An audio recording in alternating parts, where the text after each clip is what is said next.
여러분 안녕하세요. 오늘 저희는 한때 정말 눈부신 성장을 했던 미국 켄터키 버번 위스키 산업을 좀 살펴보려고 합니다. 네, 2025년을 기점으로 이게 왜 갑자기 위기를 맞게 됐는지 보내주신 자료들 보면서 좀 깊이 파고들어 보죠. 네, 맞습니다. 이 자료들을 보면 단순히 법원의 역사를 넘어서요. 최근 위기를 만든 그 복합적인 요인들이 보이거든요. 복합적인 요인이요? 네. 예를 들면 뭐 소비 트렌드가 확 바뀌었다거나 아니면 생산을 너무 많이 했다거나 아, 생산 과잉. 그렇죠. 그리고 뭐 국제 무역 문제 같은 그런 외부 변수들이 어떻게 맞물렸는지 이런 걸 좀 입체적으로 볼 수 있습니다. 그렇군요. 그래서 이걸 통해 우리가 뭘 배울 수 있는지도 한번 짚어보겠습니다. 좋습니다. 그럼 일단 그 법원이 어떻게 황금기를 맞았는지 거기부터 시작해 볼까요? 네네. 법원하면 역시 미국 대표 위스키잖아요. 옥수수 넣고 새 오크통 쓰고. 그렇죠. 그게 딱 법적 정의이기도 하고요. 네. 근데 이게 2000년대 후반부터 2020년대 초반까지 와, 정말 대단했죠. 맞아요. 이미지가 확 바뀌었어요. 예전에는 좀 올드한 느낌이었다면 그 시기에는 되게 세련되고 가격도 합리적인 프리미엄 술로 딱 자리를 잡았죠. 그 매드맨 같은 드라마 영향도 좀 있지 않았나요? 아, 네. 무시 못하죠. 그런 대중문화 영향도 있었고 또 2013년부터는 빈병 거래가 가능해지면서 오. 수집가 시장이라는 게 또 생겼어요. 아, 빈병 수요까지. 네. 이게 또 새로운 동력이 됐고 젊은 층까지도 법원의 매력에 막 빠져들면서 수요가 그야말로 폭발했습니다. 그 결과가 수치로 보니까 진짜 놀랍던데요. 1999년부터 2022년까지 켄터키 위스키 생산량이 475%. 네, 맞아요. 475% 급증. 와, 이건 뭐 그냥 성장이 아니라 거의 투기적 열풍 뭐 이렇게 봐야겠네요. 그렇죠. 근데 이런 열기가 진짜 무색하게 2025년에 갑자기 찬바람이 불기 시작합니다. 네, 위기의 시작이군요. 네, 첫 단추는 역시 소비층의 변화였습니다. 특히 그 Z세대라고 하죠. 젊은 층의 음주 문화가 이전하고는 확 달라졌어요. 어떻게 달라졌나요? 자료 보니까 2025년 기준으로 35세 이하 젊은 세대 음주 빈도가요.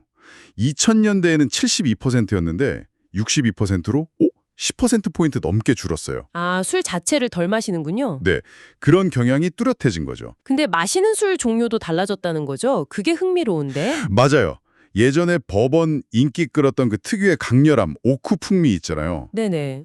그게 오히려 Z세대에게는 좀 덜 매력적이었던 거죠. 이 친구들은 RTD라고 그 바로 마시는 캔 칵테일. 아, 네. 편의점 같은 데 많은 거, 하드셀처나? 네, 맞아요. 그런 거나 아니면 좀 달콤한 술, 도수 낮은 술 이런 걸 더 좋아하더라고요. 틱톡 같은 데서 유행하는 것도 영향이 있었고요. 아, 결국 그래서 2024년에 미국 전체 위스키 매출이 1.8% 줄고 한때 막 두 자릿수 성장하던 버번도 2%대 성장으로 뚝 떨어졌군요. 네, 성장이 둔화된 거죠. 근데 이게 문제가 여기서 끝이 아니었어요. 또 있습니까? 업계 내부적으로도 사실 문제가 쌓이고 있었는데 그게 바로 생산 과잉 문제입니다. 아까 잠깐 언급하셨던? 네, 과거에 수요가 막 폭발하니까 앞으로도 그럴 거다. 너무 낙관적으로 예측하고 너도 나도 막 증류소를 늘린 거예요. 아, 예측 실패군요. 그렇죠. 그 결과 공급이 수요를 훨씬 넘어버린 거죠. 2025년 현재 켄터키에 쌓여있는 숙성 중인 배럴이 무려 1,430만 개라고 합니다. 1430만 개요? 와, 그게 어느 정도 규모인가요? 켄터키 인구가 한 450만 명 정도 되니까 1인당 거의 3개 이상씩 돌아가는 양이죠. 와, 상상도 안 되네요. 그 많은 재고가 결국 가격 하락으로 이어지고. 네, 당연히 그렇죠. 특히 좀 작은 증류소들, 자금력 약한 곳들은 버티기 힘들었겠죠. 그래서 뭐 루카 마리아노나 게러드 카운티, 켄터키 아울 같은 것들이 연쇄적으로 파산하게 된 겁니다. 아, 안타깝네요. 근데 이게 또 외부 요인까지 겹쳤다고요? 네, 엎친 데 덮친 격으로 국제 무역 환경이 나빠진 게 거의 결정타였어요. 특히 그 트럼프 행정부 때 시작된 무역 분쟁이 있잖아요. 네, 미국이랑 유럽, 캐나다랑? 네, 그때 서로 막 보복 관세를 매겼는데 그게 미국 위스키, 특히 버번에 아주 치명타를 입혔습니다. EU 같은 경우는 35%에서 많게는 50%까지 관세를 때리거나 예고했고요. 50%요? 와, 네, 캐나다 일부 주에서는 아예 켄터키 버번 판매를 금지하기도 했어요. 판매 금지요? 정말 심했네요. 네, 그래서 미터스 같은 증류소는 한 달 만에 수출 주문이 뭐 11만 5천 달러어치 취소됐다는 그런 사례도 있고요. 와일드 터키나 블렛 같은 유명 브랜드들도 타격이 컸습니다. 결국 뭐 안에서는 소비 트렌드 바뀌고 재고 쌓이고 밖에서는 관세 폭탄 맞고 완전 총체적 난국이었네요. 맞습니다. 이런 상황은 그 법원업계 거물인 브라운 포먼 같은 대기업도 피해갈 수가 없었어요. 브라운 폼먼도요. 네. 2025년에 전체 인력 12%를 줄이고 심지어 1945년부터 운영하던 아주 역사적인 배럴 공장까지 문을 닫아야 했으니까요. 80년 가까이 된 공장을 그렇죠. 이게 단순히 한두 기업의 문제가 아니라 이제 켄터키 법원 산업 생태계 전체의 위기로 번지고 있는 겁니다. 일자리가 한 2만 3천 개 정도 위협받고 있고요. 2만 3천 개. 네. 그리고 연간 소득 감소가 16억 달러, 주나 지방정부 세금 수입도 3억 6천만 달러 이상 줄어들 걸로 예상되니까요. 그 파급 효과가 어마어마한 거죠. 정말 심각하네요.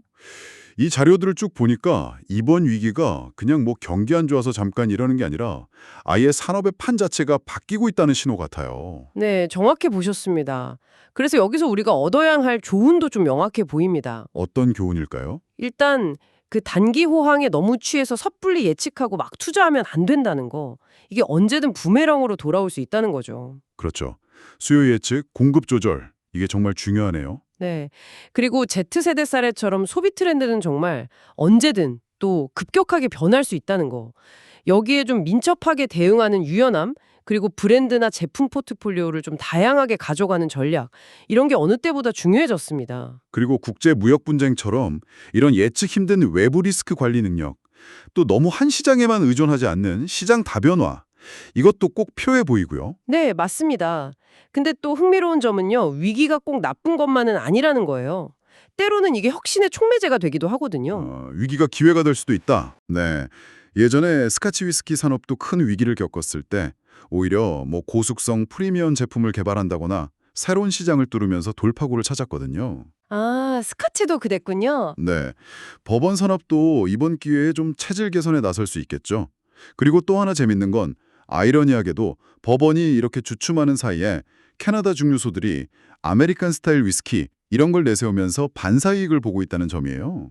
허허, 참 아이러니하네요. 캐나다가 반사이익을. 네, 이것도 주목할 만한 변화죠. 오늘 이렇게 이야기 나눈 켄터키 법원 산업의 이 극적인 흥망성쇠.